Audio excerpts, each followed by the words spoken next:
بسم اللہ الرحمن الرحیم۔ السلام علیکم۔ کسی دور دراز کے ملک میں ایک بادشاہ رہا کرتا تھا جس کے 3 بیٹے تھے۔ تینوں بہت ذہین اور تمام عمل و فن میں یکتا تھے۔ تیر اندازی ہو یا تلوار چلانے کے جوہر، جنگ کی تمام باریکیوں سے واقف تھے۔ شہزادے جوان ہو چکے تھے۔ بادشاہ کی خواہش تھی کہ ان کی شادی کر دی جائے۔ بادشاہ نے جوتشی کو بلایا اور اسے اپنے دل کی بات بتائی۔ جوتشی نے 2 دن کا وقت مانگا اور تیسرے دن دربار میں آ کر بادشاہ کو اپنی رائے سے آگاہ کیا۔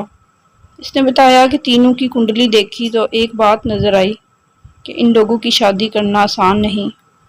ایک لڑکے کی شادی میں مشکل آ سکتی ہے۔ اب وہ لڑکا کون ہے یہ میں نہیں بتا سکتا۔ ان کو میرے ساتھ جنگل بھیج دیجیے، میں کوئی ترکیب کرتا ہوں۔ لہٰذا یہ تینوں جوتشی کے ساتھ جنگل گئے۔ وہاں ایک درخت کے پاس جا کر جوتشی نے کہا کہ تم تینوں اپنی اپنی کمان سے تیر چلاؤ۔ جہاں بھی جس ملک کی طرف تیر جائے گا وہاں کی شہزادی کو پیغام بھیج دیا جائے۔ تینوں بیٹوں نے کمان میں تیر لگا کر چھوڑا۔ بڑے بیٹے کا تیر ترکی ایک بہت بڑی ریاست کی طرف پایا گیا۔ دوسرے بیٹے کا تیر دکن کی ریاست کی طرف پایا گیا۔ تیسرے بیٹے نے جو تیر چلایا وہ ایک پیڑ پر بیٹھی بندریا کی دم میں اٹک گیا اور پیڑ سے اتاری گئی اور طے ہوا کہ چھوٹے بیٹے کی شادی اسی بندریا کے ساتھ کی جائے گی۔ وہ بہت دکھی اور شرمندہ تھا مگر مجبوری تھی۔ پہلے بچے والدین کی بات نہیں ٹالتے تھے اس لیے وہ خاموش ہو گیا۔ سب شہزادوں کی شادی بہت دھوم دھام سے ہوئی۔ 2 ملکوں کی شہزادیاں محل میں اتریں مگر تیسری کے لیے چھوٹے شہزادے کی خواہش پر الگ محل کا انتظام کیا گیا۔ دونوں بڑے شہزادے اپنی رانیوں کے ساتھ خوش و خرم زندگی بسر کرنے لگے مگر چھوٹے شہزادے کے پاس تو دلہن کے نام پر ایک بندریا تھی۔ وہ بہت پریشان اور شرمندہ رہتا تھا۔ ایک بار بادشاہ اور ان کی ملکہ نے کہا کہ وہ اپنی بہوؤں کا سلیقہ دیکھنا چاہتے ہیں، لہٰذا ان کو ایک ایک رومال کاٹنے کے لیے دیا گیا۔ دونوں بہوئیں اپنے ہنر دکھانے کے لیے محنت سے رومال پر پھول بوٹے بنانے لگیں۔ چھوٹے شہزادے کو بہت شرمندگی ہوئی مگر جب بندریا نے ان سے پوچھا تو اس نے یہ بات بتا دی۔ بندریا نے کہا کہ وہ رومال لے آئے۔ جب سب کے رومال بن کر تیار ہوئے تو بادشاہ اور ملکہ کی حیرت کی انتہا نہ رہی کہ سب سے خوبصورت کڑھائی چھوٹے شہزادے کی بیوی نے کی تھی جبکہ وہ بندریا تھی۔ دونوں بڑی بہوؤں کو بہت برا بھی لگا۔ چند دن بعد بادشاہ اور ملکہ نے کہا کہ وہ بہوؤں کے ہاتھ کا بنا کھانا کھانا چاہتے ہیں۔ دونوں بہوئیں تیاری میں لگ گئیں مگر چھوٹا شہزادہ افسردہ ہو گیا۔ بندریا نے جب پوچھا تو کہا کوئی بات نہیں، میں کھانا پکا کر دوں گی، آپ بھجوا دیجیے گا۔ سب کے پکائے کھانے تخت پر چن دیے گئے۔ دونوں نئی دلہنوں کے کھانے کی خوب تعریف ہوئی۔ جب تیسرا ایوان کھولا تو خوشبو سے سارا دالان مہک گیا۔ کھانے اس قدر خوبصورت اور رنگین تھے کہ سب کی نظریں ان پر جم گئیں اور جب وہ کھانا بادشاہ اور ملکہ نے کھایا تو واہ واہ کرنے لگے۔ سب سے مزیدار اور نفاست سے بنایا ہوا کھانا چھوٹی رانی کا تھا جو بندریا تھی۔ ملکہ اور بادشاہ کو ایک بار پھر سب دلہنوں کو ایک ساتھ دیکھنے کو دل چاہا۔ اس بار چھوٹا شہزادہ رو پڑا۔ کھانے اور رومال تک تو بات ٹھیک تھی مگر ان حسین ترین شہزادیوں کے درمیان یہ بندریا کیسے جائے گی؟ بندریا کے پوچھنے پر شہزادے نے سارا ماجرا کہہ دیا۔ چھوٹی بہو نے تسلی دی اور کہا شرط یہی ہے کہ آپ وہاں نہ جائیے گا، میں ڈولی میں بیٹھ کر اکیلی ہی جاؤں گی۔ شہزادہ پہلے ہی شرمندہ تھا، فوراً مان گیا۔ پہلے بڑی دلہن سامنے آئی۔ بہت حسین لڑکی تھی، گلابی لباس میں سج رہی تھی۔ منجلی دلہن نے ہرا لباس پہنا تھا، بہت سارے زیورات سے آراستہ تھی۔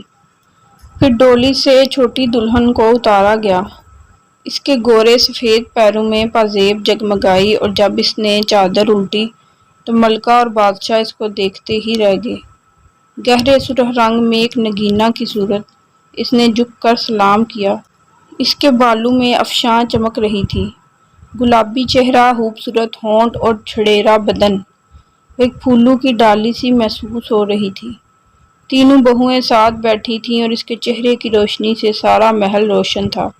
سارے لوگ حیرت سے اسے دیکھ رہے تھے۔ کسی نے چھوٹے شہزادے تک یہ خبر پہنچا دی کہ اس کی دلہن تو ایک پری جیسی ہے۔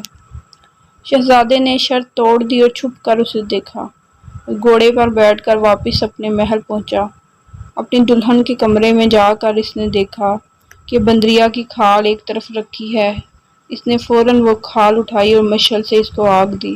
ادھر چھوٹی دلہن کو اچانک بہت بے چینی ہوئی اور وہ اجازت طلب کر کے ڈولی میں بیٹھ گئی۔ اس کی پازیب سے پیر جھلسنے لگے تھے۔ دھیرے دھیرے سارے جسم میں آگ بڑھنے لگی، وہ جلنے لگی۔ ڈولی جب تک محل میں پہنچی وہ کافی جل چکی تھی۔ بھاگتی ہوئی کمرے میں آئی اور شہزادے سے اپنی کھال کھینچ لی، مگر کھال کا بہت حصہ جل چکا تھا اور وہ بھی بری طرح جل چکی تھی۔ وہ زمین پر گر کر تڑپنے لگی۔ شہزادہ گھبرا گیا۔ حکیم بلائے گئے۔ سب نے علاج کی کوشش کی مگر جلن کسی طور کم نہ ہوئی۔ دوسرے ملکوں سے بھی طبیب آئے مگر اس کی جلن کم نہ کر سکے۔ شہزادہ بہت شرمندہ تھا اور پریشان بھی۔ پوری سلطنت کے طبیب آ چکے تھے اور طرح طرح کے علاج تجویز کیے جا رہے تھے مگر جلن کسی صورت کم نہیں ہو رہی تھی۔ شہزادہ بے قرار ہو کر ٹہل رہا تھا اور کھال جلانے پر بے حد شرمندہ تھا۔ وہ ٹہلتا ہوا محل کے باغ میں آ گیا۔ اس کی بے چینی کسی طور کم نہیں ہو رہی تھی۔ ایک بڑے درخت سے ٹیک لگا کر کھڑا ہو گیا۔ اس درخت پر دو چڑیاں آپس میں باتیں کر رہی تھیں۔ شہزادے نے دھیان سے سنا۔ وہ کہہ رہی تھیں، وہ بندریا نہیں پرستان کی شہزادی ہے۔ اس کی ایک چھوٹی سی غلطی پر اتنی بڑی سزا ملی ہے۔ مگر اس نے کیا غلطی کی تھی کہ اس کو بندریا بنا دیا؟ دوسری چڑیا نے پوچھا۔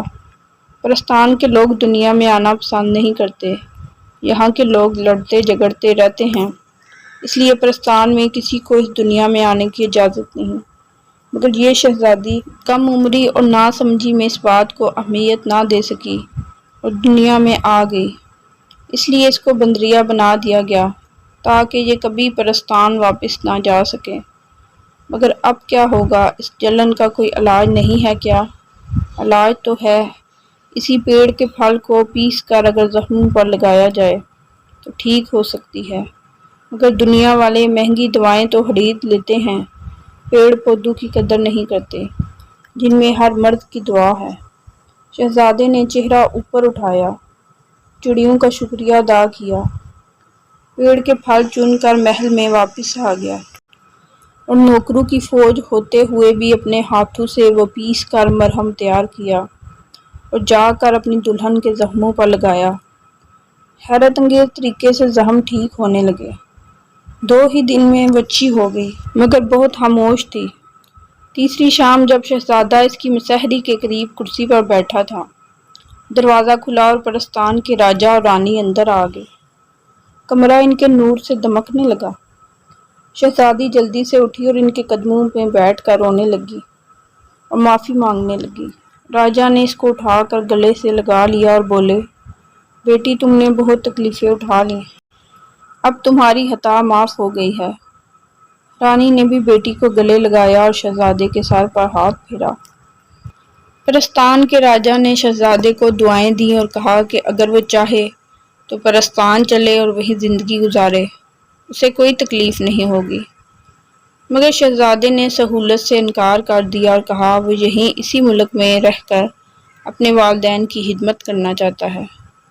پرستان کے راجا اس کی اس بات سے بہت خوش ہوئے اور پرستان کے ڈھیروں سامان سے گھر بھر دیا اور راجا رانی پرستان واپس چلے گئے۔ شہزادہ اور اس کی دلہن ہنسی خوشی زندگی گزارنے لگے۔ معاف کیجیے گا، کہانی بے مقصد اور اتنی دلچسپ نہیں ہے۔ بچپن میں یہ کہانی دادا جان سے سنی تھی، آج آپ سے بھی شیئر کر دی۔ پھر بھی اپنی اچھی بری رائے ضرور دیجیے گا، آپ اس سے کیا سیکھتے اور سمجھتے ہیں۔